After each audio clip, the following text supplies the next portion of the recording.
उसके बाद तो जो एक आनंद, जो एक मस्ती, क्योंकि मैंने अपना जीवन बड़ा बहुआयामी है। बहुआयामी का मतलब तरह तरह की जीवन को अपने ढंग से मस्ती के साथ बिताया है, मुस्कुराते हुए।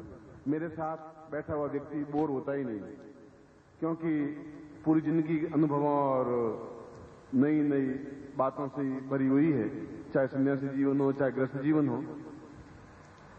और जैसा कि मैंने कल बताया था कि मेरा तो गृहस्थ जीवन अपने आप में अत्यंत सुखी है और सन्यास जीवन भी सुखी रहा है, और आप सब लोग मेरे सामने बैठे हैं। ये परमोच्च सुख है, ये परमोच्च आनंद है, और आशीर्वाद के साथ में आपको आशीर्वाद देता हूं।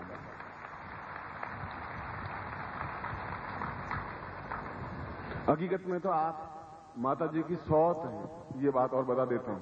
जैसे एक दूसरी सौत होती नहीं, बस आप जाओ शिष्यों के पास जाओ, छोड़ो मुझे। अरे भाई मैं तुम्हारे पास में नहीं, तुम जाओ उनके पास में। अब हैं तो हैं, मतलब उसमें क्या करूं, मैं अब क्या कर सकता हूं। मगर फिर भी आप लोगों का भी असीम प्यार और स्नेह मुझे मिला है। ऐसा बहुत कम गुरुओं को मिलता होगा और मिला होगा। पिछले 5000 वर्षों में किसी गुरु को इतना प्यार मिला ही नहीं होगा जितना आपका प्यार मुझे मिला है। मैं ऐसा ही आपको आशीर्वाद दूंगा। ज्ञान दान ही सदा मान। इसलिए ज्ञान दान का मतलब है कि जो डगमगाए हुए हैं, मानते भी हैं, नहीं भी मानते हैं, भगवान हैं भी, भगवान नहीं भी हैं, उनकी भी हमें चिंता नहीं है। वह उनकी मर्जी, भगवान माने नहीं माने, पत्रिका को माने नहीं माने, उस बात की हमें उनको कोई फोर्स करना नहीं है। हम तो अस्पताल में जाना है और वो हैं, दुखी हैं, उनको वह साहित्य देना है जिससे कि वह एक उस समय एहसास कर सके कि वास्तव में भगवान है, क्योंकि मैं दुख भुगत रहा हूं। वो आपके प्रति कृतज्ञ होगा। इसलिए ज्ञान दान जो शास्त्र नियम है, मैं शास्त्र की मर्यादा से हट करके तो कोई काम कर ही नहीं सकता, करता ही नहीं है, न परिवार में, न गृहस्थ में, न शिष्यों के बीच में, न अपने जीवन में। मैं तो जामा मस्जिद में गया हूं, नमाज पढ़ के आया हूं। मैं तो गुरुद्वारे में भी गया हूं और वहां कम से कम ग्रंथि का पाठ करके आया हूं। और मैं मंदिर में भी गया हूं, और इंग्लैंड में हम और माता जी जिस चर्च में वहां प्रिंस की शादी, उस चर्च में जाकर के और ईसा मसीह के जिस प्रकार से वह पोप के सामने जो होती है उस प्रकार से भी हम करके आए। लंदन में एक बार में 3-3 बार, और मंदिरों में भी गया हूं, मंदिर बनाए भी हैं। इसलिए किसी के प्रति कोई द्वेष भावना मेरे मन में है ही नहीं। कभी आप मुझे समझेंगे तब गंगा में पानी बहुत बह चुका होगा, और उसके बाद जब समझेंगे, पहचानेंगे, तब तक आप हाथ मिलते हुए रह जाएंगे, क्योंकि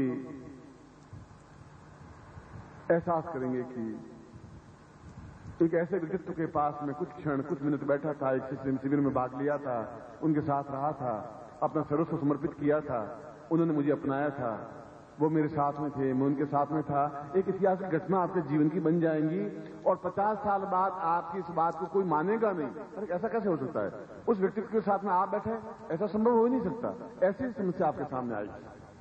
ये आपके जीवन का सौभाग्य है, ये आपके जीवन की श्रेष्ठता है।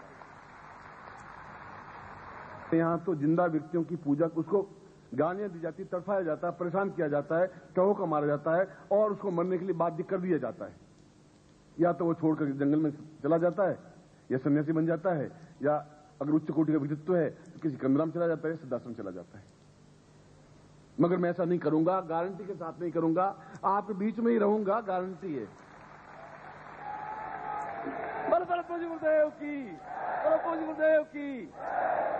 आप दीजिए, गालियां कितनी देंगे, कितना प्रताड़ित करेंगे, कितनी आलोचना करेंगे, मैं झेल लूंगा। अन्यपन से वह ज्ञान प्राप्त किया है, उनसे वह दीक्षा, वह चेतना, वह प्रयोग मैंने लिया है। अर्जुन फिर भी गांडी नीचे रखा हुआ बैठा हुआ है। ये वो कह रहा है मैं तुम्हारा मित्र नहीं हूं, तो मुझे पहले पहचानो कि मैं अपने आप में ईश्वर तो हूं। और 10 अध्याय तक कृष्ण उसको बार बार यही समझा रहे हैं कि तुम मुझे पहचान लो। नहीं पहचान, 10वें अध्याय में समझाते हैं कि यूं समझ ले कि मैं पहाड़ों में हिमालय हूं, तो यूं समझ ले नदियों में मैं गंगा नदी हूं, तो यूं समझ ले कि मैं पशुओं में गाय हूं, यूं समझ ले कि मैं अपने आप में शेर हूं, ये समझ ले पेड़ों में पीपल का पेड़ हूं। ये कहने के पीछे कोई उसका अहंकार नहीं था, वो समझा रहा था कि तुम मुझे पहचान लो, और आदमी पहचानता नहीं है, जीवित व्यक्ति को पहचानता ही नहीं है, क्योंकि हम मुर्दे हैं तो मुर्दे की पूजा करेंगे, जीवित गुरु की पूजा नहीं कर पाते हम, ये हमारी कमी है। आएगा क्या फिर एक बार फिर उस ईसा मसीह को सूली पर टांग दिया जाएगा? फिर एक बार सुकरात को जहर दे दिया जाएगा? फिर राम को सरयू में डूबने के लिए मजबूर कर दिया जाएगा कि डूब के मर जाए? फिर कृष्ण को तीर मार करके उसको समाप्त कर दिया जाएगा? फिर बुद्ध के कदम वापिस वो युग आ जाएगा? ऐसा कब तक हम करेंगे? कब तक उन महापुरुषों को, उन विद्वानों को कब तक प्रताड़ित करते रहेंगे? कब तक वो बोलता रहेगा? क्यों करेगा ऐसा? ये एक आक्रोश है। आक्रोश इसलिए है कि आप में नरत्व है मगर देवत्व नहीं है। और जब नहीं समझा अर्जुन, तो उसने कृष्ण ने एकदम से अपना विराट रूप दिखाया खड़ा होकर के। अब पहचान ले, अब देख ले कि मेरे विराट रूप है, यह पूरा ब्रह्मांड मुझ में समाया हुआ है।